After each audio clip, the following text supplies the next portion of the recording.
Okay, I'm Malcolm Hadley from Cane Creek Components with Devin Sullivan, our suspension engineer, and we're here to give you a rundown on the double barrel air. One thing you'll notice right off the bat with the double barrel air is the shared DNA with the double barrel coil.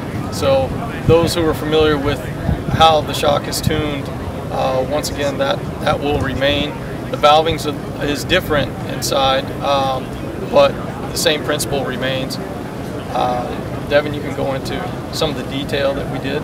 Yeah, the four-way adjustability, high speed and low speed for rebound and compression. That'll get rid of a lot of concerns people have with any air shock, where we either sacrifice some mid-range support or some high-speed sensitivity, a various number of trade-offs with how the shock performs. We've been able to keep our double barrel tuning in the cylinder head here.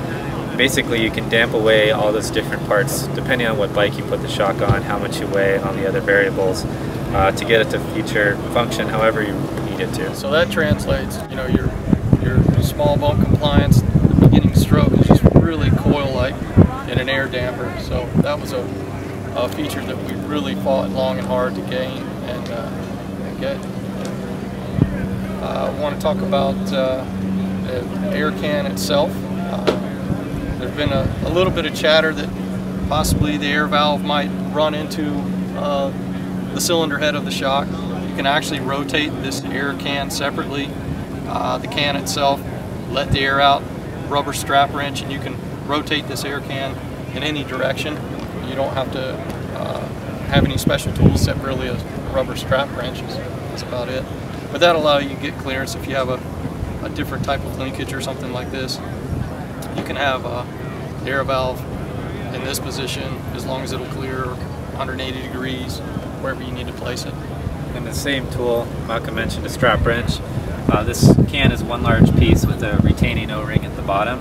If you remove those pieces, there are different sleeves that can basically choke up your extra volume, and that'll take the shock curve and kind of ramp up the end of it.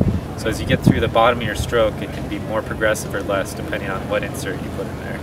Yeah, so with the double barrel air in mind, in the development of it, we realized with the changing landscape of bike design, suspension linkages, that more and more enduro, all mountain, these type bikes are getting bigger and bigger air spring shocks, and we really wanted to bring an air spring to that. So the double barrel air really fits in well with those bikes that are designed around that air spring.